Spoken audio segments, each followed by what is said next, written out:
legislation. Go ahead, Wandayi.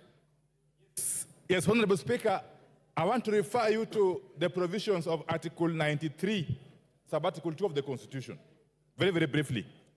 And if you allow me, I'll read. The National Assembly and the Senate shall perform their respective functions in accordance with the Constitution. Honorable Speaker, if you go further to Article 108, Honorable Speaker, of the Constitution, especially 108 Sub-Article 1, where it clearly provides that there shall be a leader of the majority party and a leader of the minority party. It goes further at Sub-Article 3, Honorable Speaker, to say that the leader of the minority party shall be the person who is the leader in the National Assembly of the second largest party or coalition of parties. But finally, at Sub-Article 4, it provides the order of precedence in the National Assembly, which is obvious, Honorable Speaker. It's the Speaker, the leader of majority, and the leader of minority.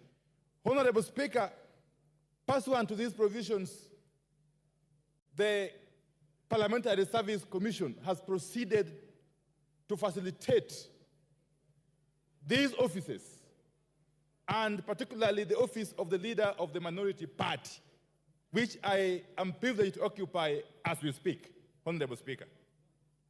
Honorable Speaker, part of the facilitation of that office is the enabling of the office to hire officers. As a matter of fact, the Commission has facilitated my office to hire officers. In fact, it has hired for me officers to serve in the office of the leader of the minority party, to enable that office to perform its functions effectively, Honorable Speaker. And I believe that is the case with the office of the leader of the majority party and other offices in the National Assembly. Honorable Speaker, one of the officers in my office is the person holding the office of the policy analyst. Honorable Speaker, the policy analyst in the office of the leader of minority party plays a very, very crucial role in enabling the holder of that office to perform his work. Honorable Speaker, on the eve of today's sitting, specifically this morning, Honorable Speaker, at 2:20 a.m. this morning, I was called by the policy analyst in the office of the minority leader, one Gabriel Oguda. Gabriel Oguda. That is the policy analyst in the office of the leader of minority. He called me this morning under distress that there were people, in fact he called them cops. I think cops means policemen. At his gate, breaking into his compound. The issues I'm raising are so serious that I want to request my brother Pukose to be patient. Honorable Speaker, Mr. Gabriel Oguda called me at 2:20 a.m. this morning, informing me that there are people at his gate who were breaking into his compound. No sooner had he called me, Honorable Speaker, I mobilized lawyers to try and attend to his situation. But within no minute, Honorable Speaker, members, order. I need to hear. Honorable Speaker, 10 minutes after Mr. Oguda called me, my phone calls were jammed. I was unable to call nor to receive calls until about 6:30 this morning. Honorable Speaker, in the ensuing period, these persons actually broke the gate of Honorable Oguda's compound, went further to break his door, and abducted him. Up to this moment, I'm speaking here, we do not know the whereabouts of Mr. Oguda. who is an officer in the office of the leader of the minority party, an officer who is supposed to make our work possible, happening on the eve of this very special day, Honorable Speaker, we don't take it lightly. And I want to explain further, Honorable Speaker. The persons who abducted Mr. Oguda are not known, even though in his phone call to me at 2:20 a.m., he indicated they were policemen. We have looked in all police stations in Nairobi and environs. He is nowhere to be seen. We don't know where they kill him or they are holding him incommunicado somewhere. Honorable Speaker, we do not know. Honorable Speaker, Article 29 of the Constitution of the Republic of Kenya protects the right to freedom of every Kenyan citizen.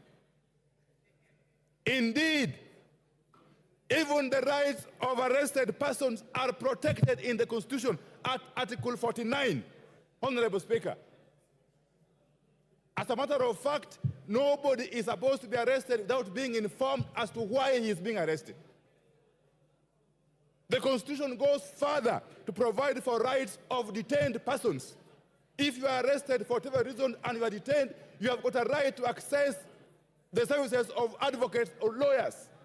Up to this morning, up to this moment I'm speaking, the lawyers that I was able to assemble have not been able to access Mr. Oguda, wherever he is.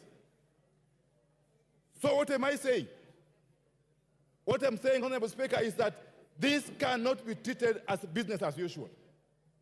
It is the same manner somebody or people can abduct officers assigned to the office of the Speaker.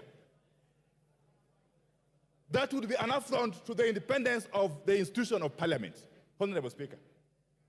Parliament is an independent institution, and this House is not complete without one side of the House.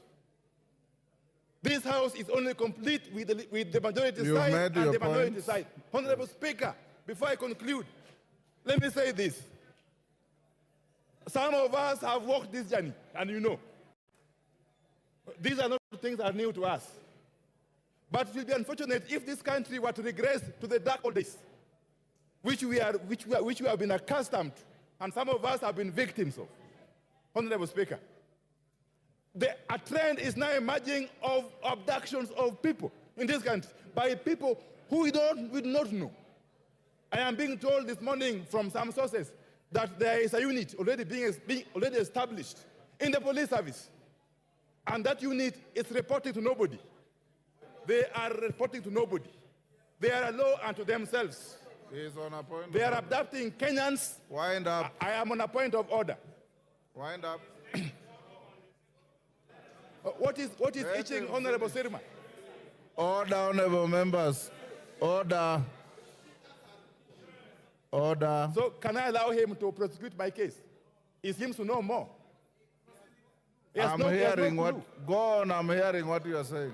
Yeah, this is... Clerk, you can improve the sound system. Honorable Speaker, I was in this House. I was in this House in the 12th Parliament when members, especially some of them sitting that side, were crying here. Were crying here over these abductions. I can tell you, Honorable Speaker, the shoe could be on the other side of the foot. But these are the same things, Honorable Speaker. What is good for the must certainly be good for the gander. I can tell you. And therefore, will I be right, Honorable Speaker, to request you that before we proceed, you use your powers under the Constitution to compel whoever has abducted the officer in the office of the leader of minority to be produced before we can proceed. Otherwise, this House will continue to be under siege, and we cannot operate under intimidation. Personally, you can't. You've made a point. Thank you. Minority Leader, you've made your point. Give him 1 minute to conclude. You are now not complaining, you are making a speech. If anybody thought that they can intimidate members of Parliament, let me assure them, at least personally, I can never be intimidated. You will never intimidate me. You've made your point, Wandayi.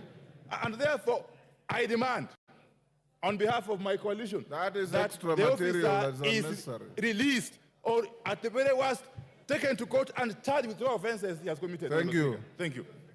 Majority Leader? No. Order, Honorable. Thank you, Honorable Speaker.